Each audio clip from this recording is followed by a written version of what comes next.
সংসদীয় 4টি আসন বহাল রাখার দাবিতে উত্তাল হয়ে উঠেছে উপকূলীয় জেলা বাগেরহাট।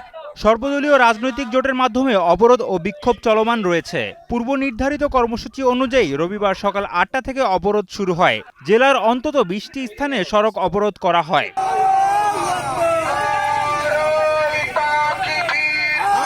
অবরোধের ফলে বাগেরহাট জেলার সঙ্গে অন্য জেলাগুলোর যোগাযোগ সম্পূর্ণ বন্ধ হয়ে গেছে। পাশাপাশি ব্যবসায়ী ও দোকানদাররা হরতালের সমর্থনে স্বতঃস্ফূর্তভাবে দোকানপাট বন্ধ রেখেছে।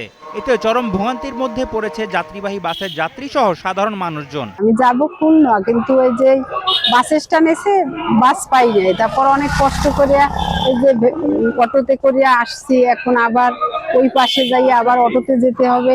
অনেক কষ্ট, অনেক ভোগান্তি, অনেক কষ্ট হয়েছে। আসতে হচ্ছে কোনো রকমের আটকিয়া। বসুন্ধরা টিস্যু, অশুদ্ধতার বিরুদ্ধে এক বিন্দুও ছাড় নয়।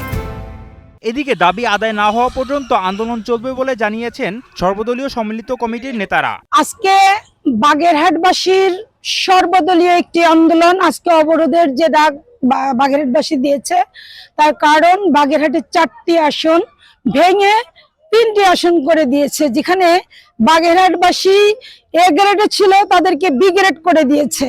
তার মানে বাগেরহাটবাসীর জন্য একটি অশুভ লক্ষণ হিসেবে আমরা মনে করছি। এটা আমরা বাগেরহাটবাসী কোনোভাবে মেনে নেব না। তার কারণে আজকে এই অবরোধের ডাক আমরা দিয়েছি। সংসদীয় আসন কমানোর বিষয়টিকে বাগেরহাটের উন্নয়ন বাধাগ্রস্ত করার ষড়যন্ত্র বলেও উল্লেখ করেন এই নেতা। আজকে আমরা বাগেরহাটবাসী এবং বাগেরহাটের রাজনৈতিক সমস্ত ব্যক্তিবর্গ, সাধারণ মানুষ, সাংবাদিক, বিভিন্ন পেশার মানুষ একত্রিত হয়ে রাস্তায় নেমে এসেছে।